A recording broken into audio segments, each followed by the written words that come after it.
Good morning विद्यार्थी मित्रों। बच्चों, आज हम हिंदी में पढ़ेंगे व्याकरण વિશેષણ। તમે બધા ગુજરાતીમાં તો ભણીને આવ્યા છો, संज्ञा, सर्वनाम, लिंग, विशेषण, लेकिन आज हम हिंदी में पढ़ेंगे विशेषण। ठीक है, पहले हम बात करेंगे विशेषण। विशेषण किसे कहते हैं?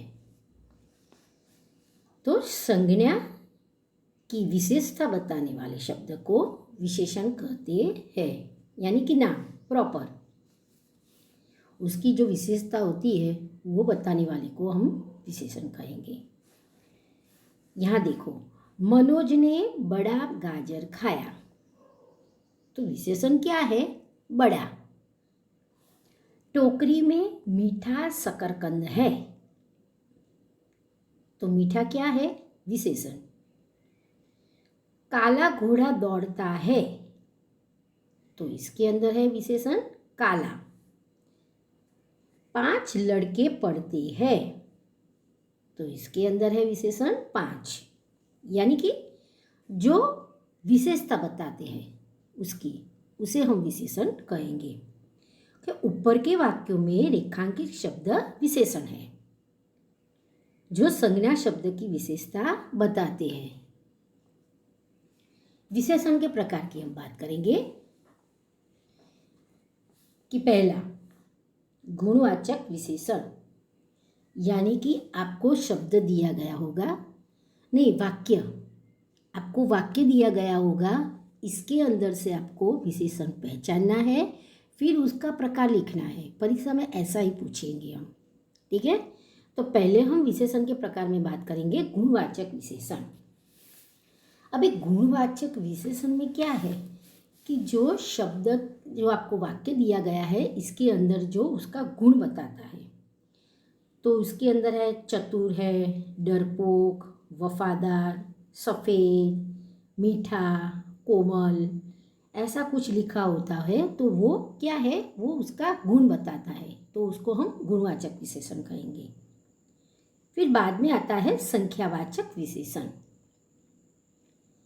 शब्द में संख्या कितनी बताई है, तो उसको हम संख्यावाचक विशेषण कहते हैं। तो इसके अंदर है 2, 3, तीसरे, 5वीं, 10वीं, 11वीं, ऐसा कुछ लिखा होता है, कोई भी हो, लेकिन संख्या का बोध होता है इसमें, तो हम उसे संख्यावाचक विशेषण कहेंगे। आगे देखो,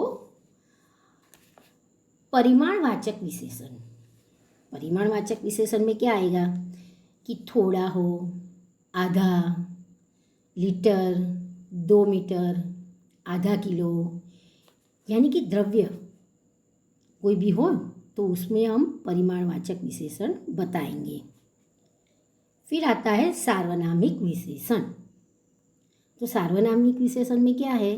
सर्वनाम, यानी कि सार्वनामिक, यह, ये, वह, वो आदि। ठीक है, नीचे उदाहरण में दिया है, घड़े में थोड़ा पानी है, थोड़ा नीचे अंडरलाइन किया है, तो घड़े में थोड़ा पानी है, तो थोड़ा क्या है? परिमाणवाचक विशेषण, थोड़ा, अभी हमने बात की। दूसरा, वह चतुर आदमी थे, चतुर नीचे आपको अंडरलाइन दिया गया है, तो चतुर क्या है? उसका गुण बताता है, तो हम इसको गुणवाचक विशेषण बोलेंगे। अमित 5वीं कक्षा में पढ़ता है, 5वीं नीचे अंडरलाइन किया है, तो 5वीं क्या है? संख्यावाचक विशेषण। माँ ने आधा लीटर दूध मंगवाया,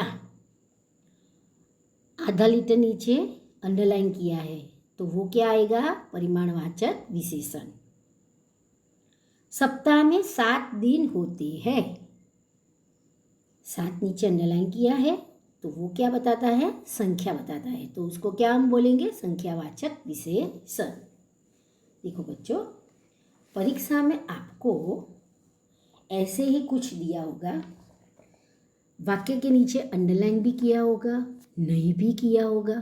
ठीक है, तो हम थोड़े और वाक्यों की चर्चा करेंगे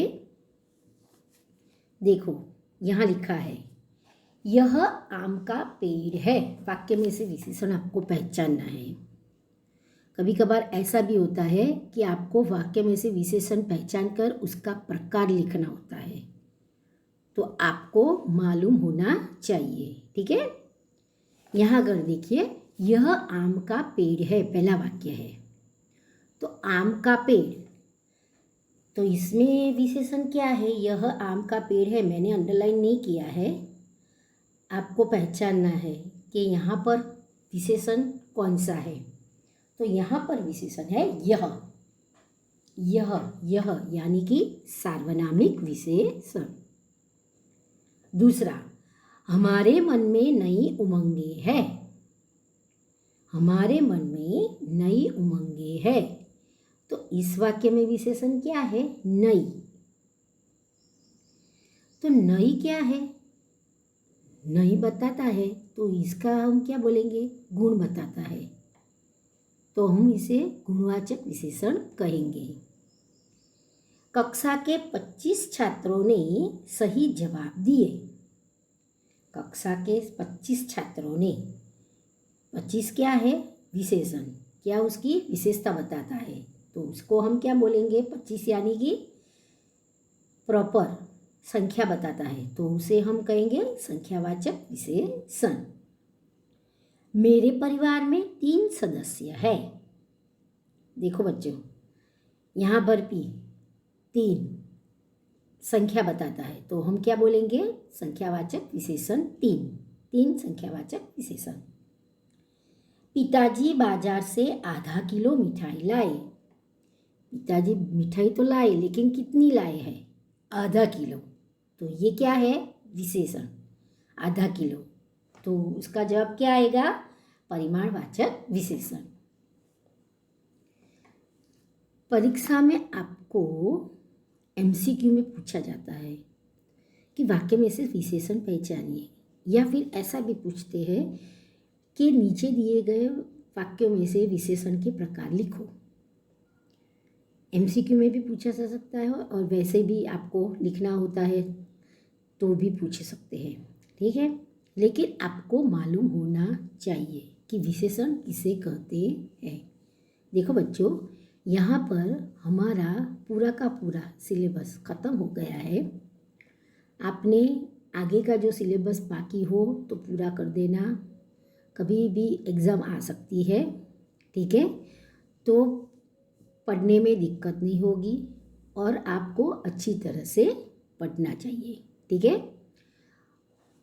कोई भी प्रश्न या कुछ भी पूछना हो तो मुझे फ़ोन करना। ठीक है, और पूछ लेना कि इसमें क्या है मैडम, मालूम नहीं है। ठीक है, थैंक यू।